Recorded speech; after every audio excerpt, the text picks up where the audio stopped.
National Chess Master RS, continuing my video series on the correspondence team match played between my video lessons group and the team CARPE DIEM. This one was played on board 80. Our man is Sturgeon 60, and he's playing Augie 60, and rating advantage mid-17 versus mid-1600s. And let's have a look at this game and one to follow, because Sturgeon won both games. Okay, so Sicilian defense, and we're in a common book position, and white chooses a line that just gives black no trouble. If you're white and you're playing correspondence chess, you want to learn the main lines. This is your perfect chance to do it because you can look up the openings, okay?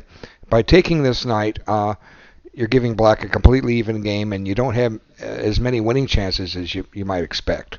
At some point, you're going to give black the d5 break, and we'll see how that comes. Now, I don't think this is the best square for the bishop. Why not develop the knight and protect the pawn? Okay, this is something that happens in just about every Sicilian defense there is.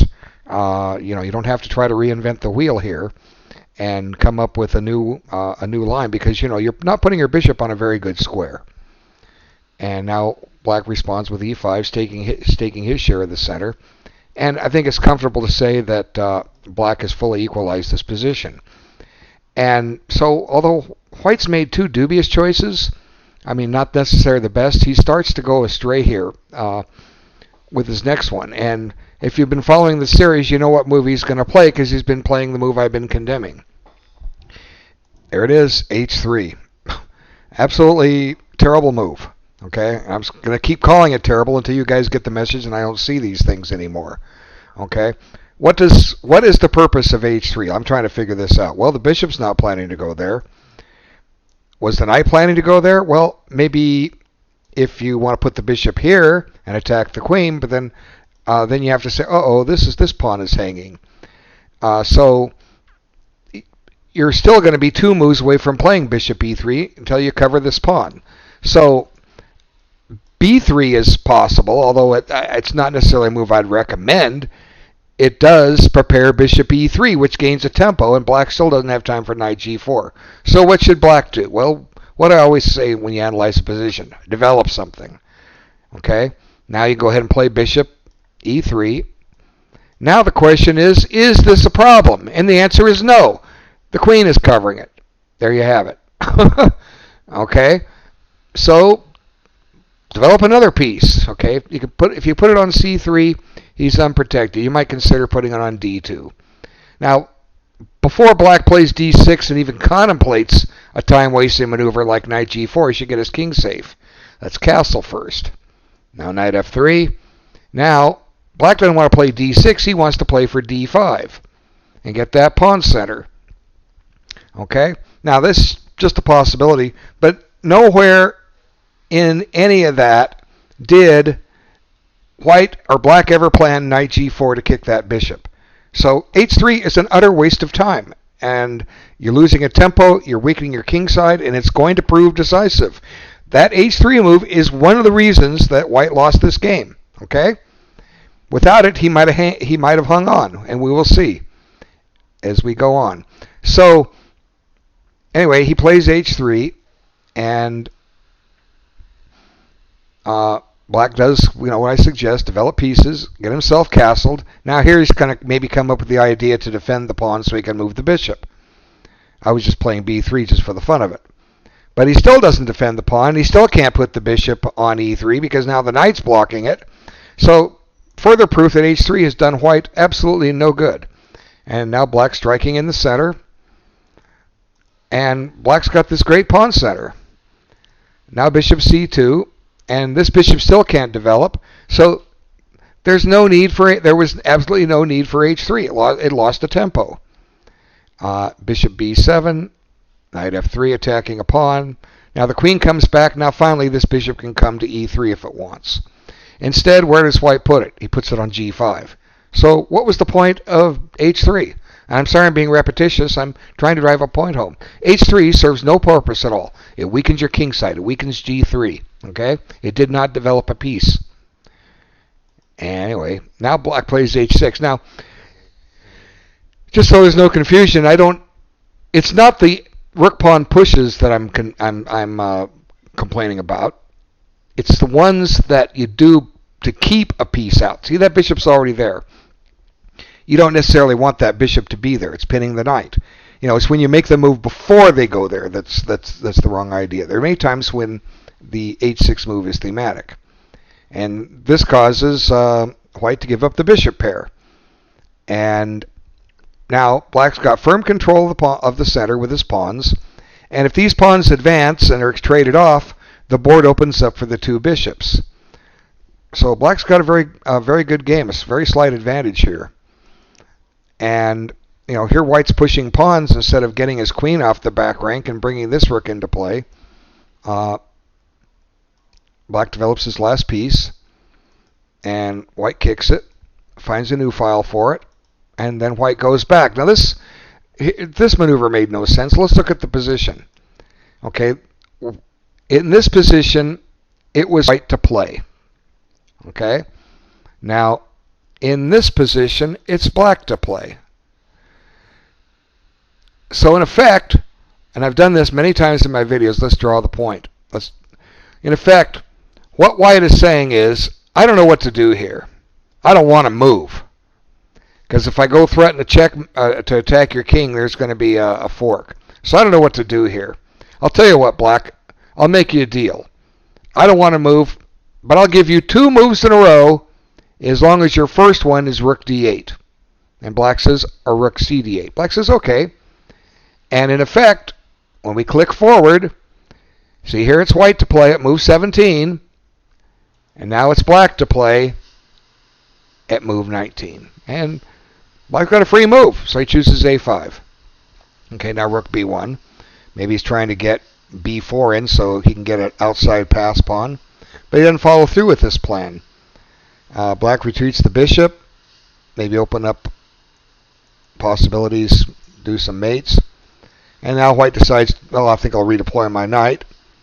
And as I was talking about earlier, if the pawns advance, the bishops open up. And here they come.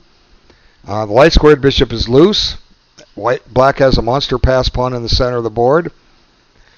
White threatens a mate in 2, but that's easily covered. And gets his knight rerouted into the game. But here, once again, white falls asleep. And really ruins his game. He's already weakened g3 with the h3 move. So far, we can't find any logical reason for that pawn to be there, other than clearing the h2 square for the knight. But he didn't even do that. Let's see, when did he play knight h2? At move 21. He played h3 at move 8. That was a 13-move wait before he utilized the knight maneuver. And I do see this knight maneuver with a lot of people that do push their rook pawns, and I've never really seen it work out all that well. Okay, knights don't belong; they don't naturally go to g4. Good places for knights are e5, f5, and g5. Somewhere along this case, or anywhere on the 5th rank. Even these h4 or h5 squares, or rook 5 in descriptive notation, are good places for knights because they're exerting a lot of pressure into your 7th rank. Okay, knights on this 4th rank, they're good, but not as good. And the knight on g4 doesn't have a whole lot of maneuverability. I think 6 squares. 1, 2, 3, 4, 5, 6. Right. And a knight on f5 or f4 has 8 squares. Okay. So what white does is maybe plays a little defense here. He's worried about black making a battery and threatening a checkmate. So white plays preventative maintenance right now. It's another horrible move. Okay, black wasn't threatening to mate you, so you don't need to play that move right now. What do? You develop a piece. You improve your position of your pieces. Okay. Put the rook on d1. More pressure on d4. Put it on c1. Threaten a tempo gainer where maybe you can redeploy this bishop and neutralize things. But f3 not only it permanently weakens g3, but it also weakens e3. And at any time, black should be sinking a knight or a rook into this square. So first he kicks the knight out, and now black could do well with rook e3, but he doesn't. He puts the bishop there, and white trades rooks, and white brings the knight out. White sends him back, or black sends him back, and there it is, rook e3. And now white's going to lose this game very, very quickly.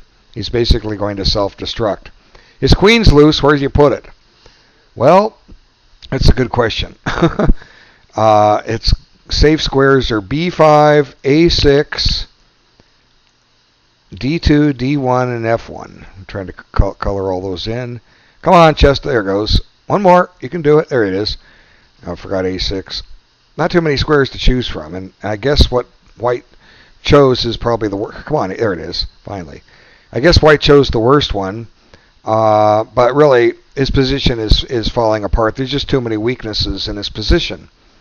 White chooses f1, and all of a sudden, because of the weaknesses of h3, which I said would contribute to white's demise, and the weakness of moving pawn f3, that queen gets to sit into g3. Now normally you can do that on an h3 only if the pawn's still on f2 and black has a bishop on this open diagonal, but here it's not needed. Wait, he didn't.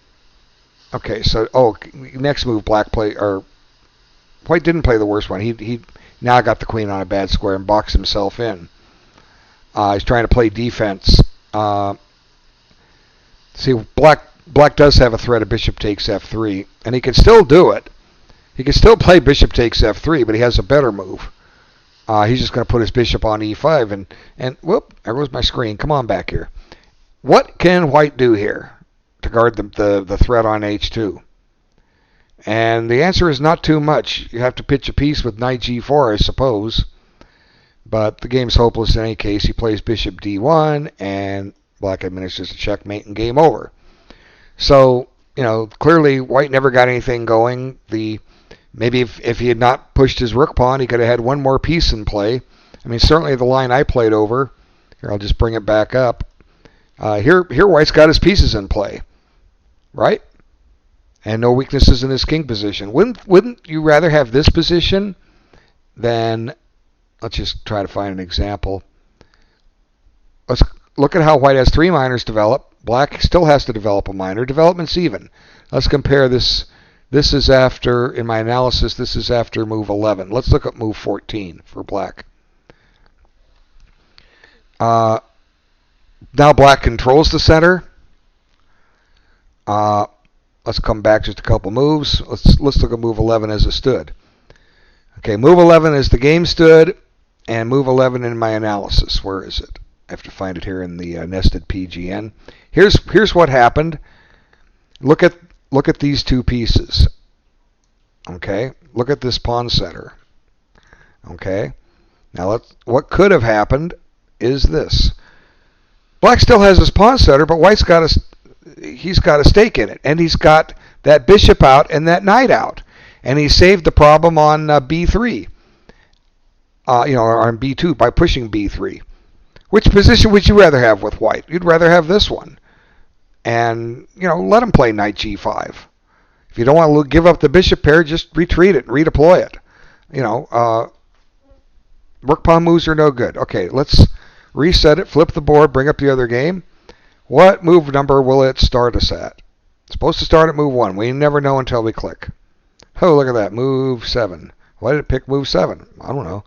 Okay, I think black did okay here, but fell apart at one point, when he didn't have to. I think the game stays relatively even, and I was looking at this up in the database, and this position has actually occurred a couple of times.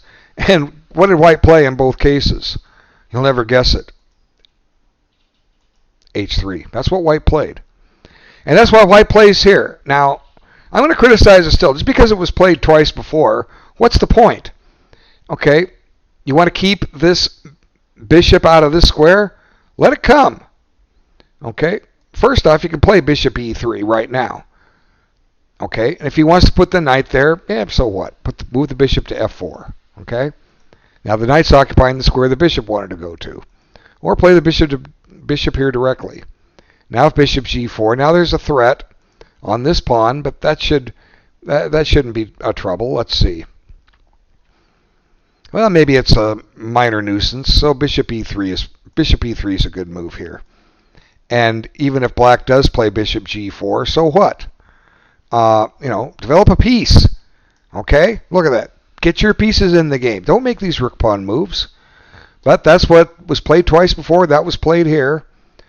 And I had the bishop and the rook developed. White doesn't. When will white get them developed? Well, there goes the bishop. Okay, there's the rook, but one extra tempo here. And black actually has a very even and playable game. And now he wants to bring the knight to c4. White stops that with b3. And now it's time to redeploy that knight.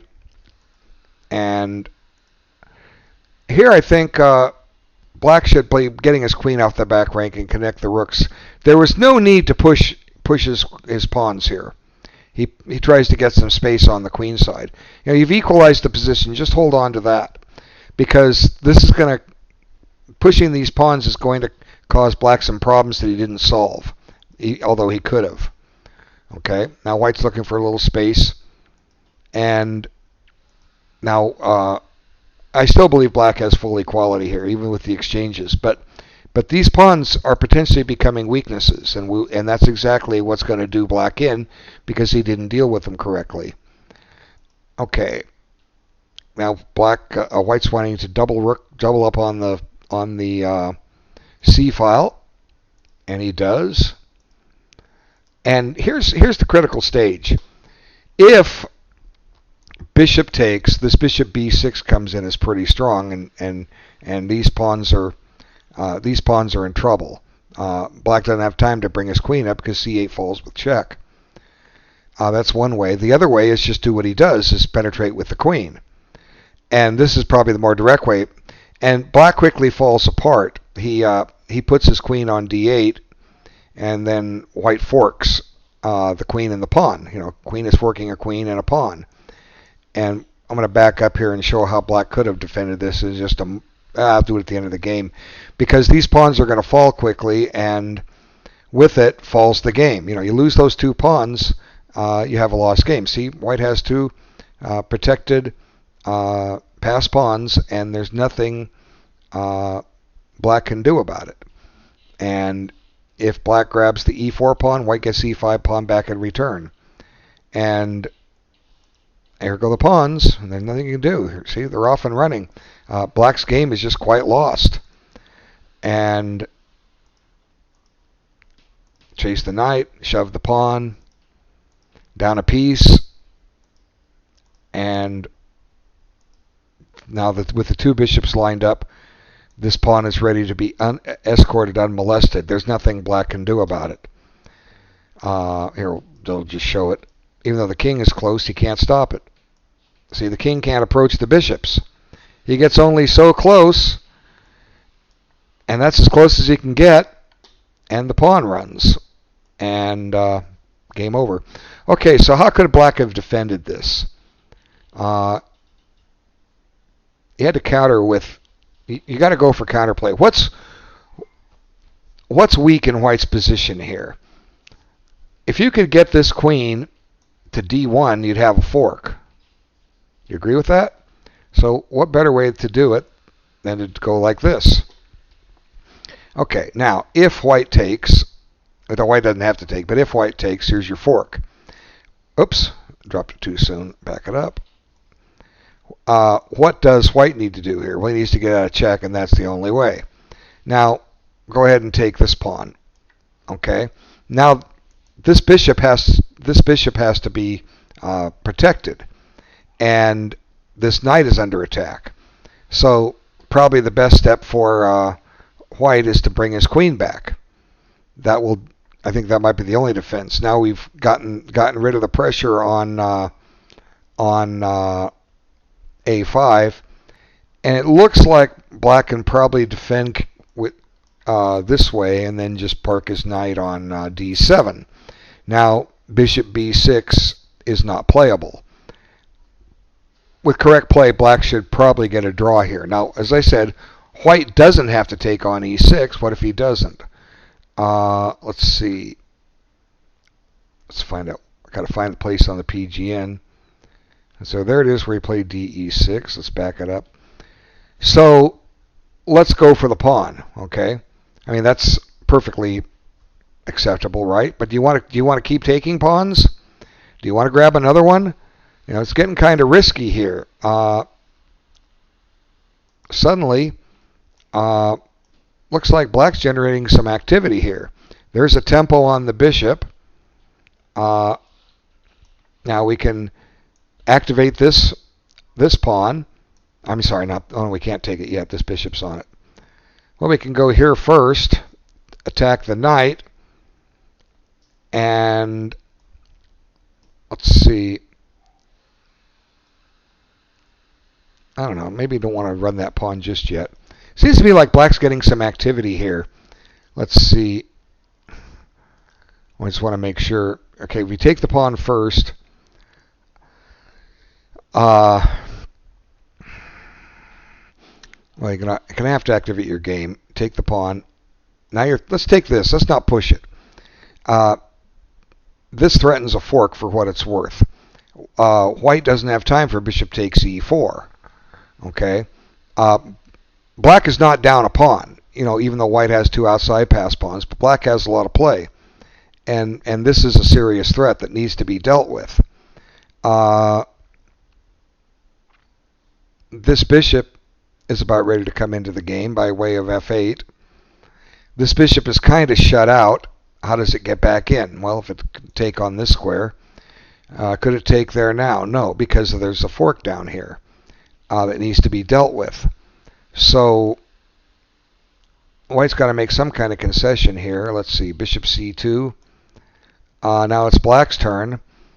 You know, I was talking about getting this bishop into play. Now we're going to put the queen. Let's be aggressive. Let's put it on the 8th rank. Okay, potential pinning possibilities. Maybe tying down this bishop. You know, like for instance, if bishop b7, maybe bishop h6. But my feeling is black is getting some counterplay here. If he does it carefully, he'll get some play. And with the queen still on the board, it's harder to advance these pawns, especially when black can generate some threats against the enemy king. Let's see, what else could black try here? Another way is to take with the knight. Okay, this invites white to part with the bishop pair, and he can't take the pawn because of the threat back here. But queen d2 offers a queen trade. But my feeling is black can survive this simply because he has the two bishops and the board is open up. Now, I'm not saying black can win. I'm just saying, but he wouldn't have had a disaster on his hands as he did when he lost those two pawns for nothing. He had to generate some play. And I'm sure there's more variations here with careful thought could be uncovered. But you know, clearly is the way it went. The queens came off the board and those two pawns fell, and there was basically no recourse. And I ran through the moves very quickly because white was very clearly winning. Anyway, well played, Sturgeon60, and better luck, Augie60. And thank you so much for looking at the video. Take care.